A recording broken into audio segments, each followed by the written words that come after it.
आता नीट झालं. आपल्या सगळ्यांच्या सेवेत आहे. आणि निबाण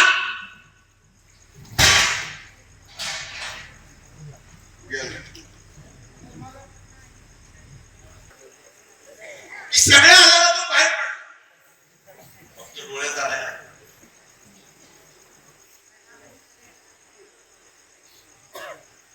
एक महिन्यानंतर इलेक्शन पार पडल्यानंतर एखाद्याची तब्येत कशी असते ती सुद्धा तुम्ही बघता. एवढ्यात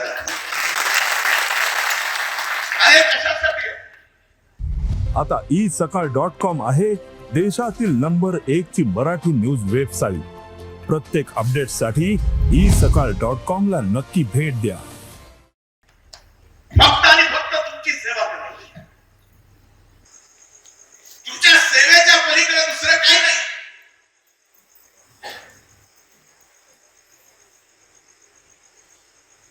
दोनदा वाचलो. एवढ्यासाठी देवाने वाचवलं की बाबा रे, अनेक जनाची अनेक असंख्य लोकांचे आशीर्वाद तुझ्या पाठीमागे जरी असले, तू जन्मालाच आलास फक्त लोकांची सेवा करायला. असा तू जाऊ शकत नाहीस. म्हणून या ठिकाणी मी तुमच्या समोर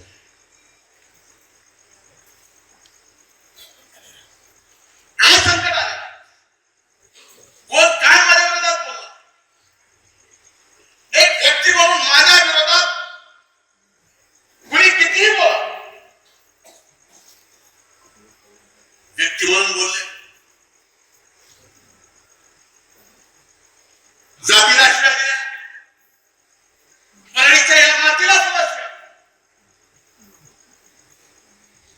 हे सगळं सहन केलं.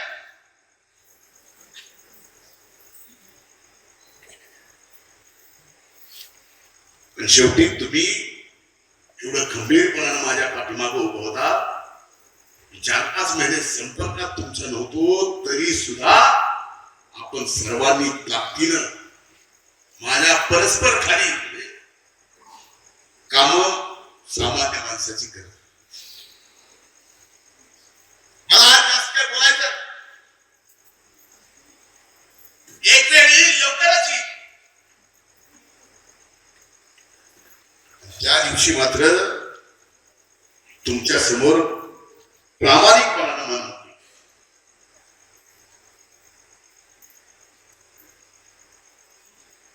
मला अभिमान वाटतो सांगत की परळी विधानसभा मतदारसंघात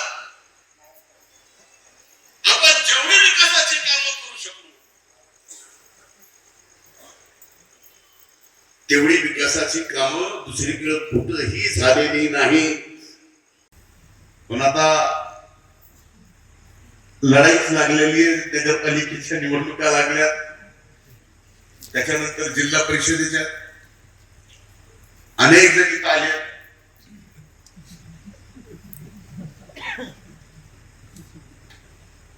निवडणुका लढायच्या इच्छा आहे. पण मी आज आपल्या सर्वांना सांगतो की माझ्यावर तुमचे एवढे उपकार की या विधानसभेच्या निवडणुकीमध्ये उभ्या महाराष्ट्रात तुम्ही इतिहास घडवला. 1,42,000 मताच्या लीडनी मला निवडून दिलं. साधे काही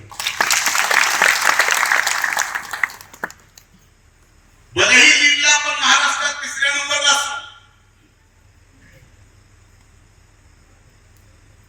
पण मत घ्यायला 1 नंबरला महाराष्ट्रात आपण 1,95,000 मत आपल्याला या ठिकाणी तुमच्या कृपा आशीर्वादानं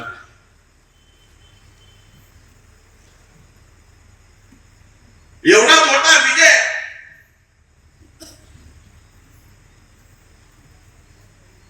या मतदारसंघातल्या मायबाप जनतेने दिला.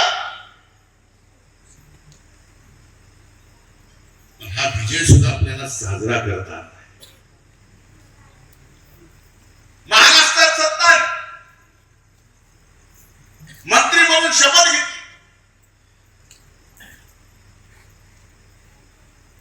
मिळालेल्या त्या मंत्री पदाचा सुद्धा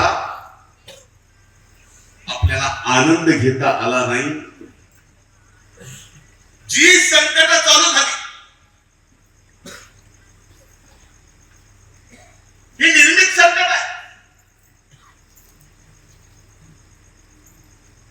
अचानक आलेली संकट आहे आणि घडवून आणलेली संकट आहे.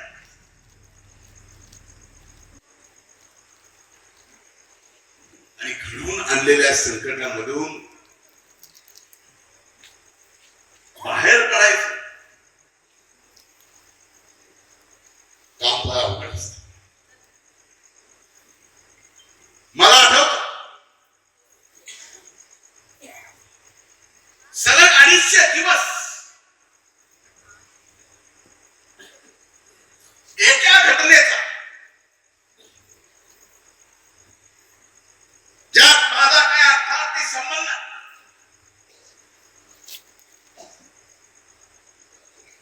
250 दिवस इलेक्ट्रॉनिक मीडियावर माझं ट्रायल चालू होतं.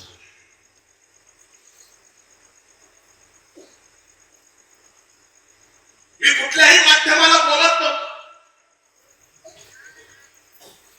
मला काय बोलायला येत नव्हतं अशातला भाग नाही.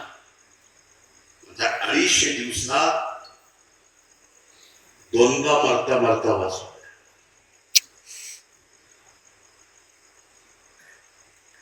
दोन वेळेस मेंदूची अटॅक. शेवटी आज मी तुमच्या समोर आहे या तुमच्या सगळ्यांच्या आशीर्वादानंच.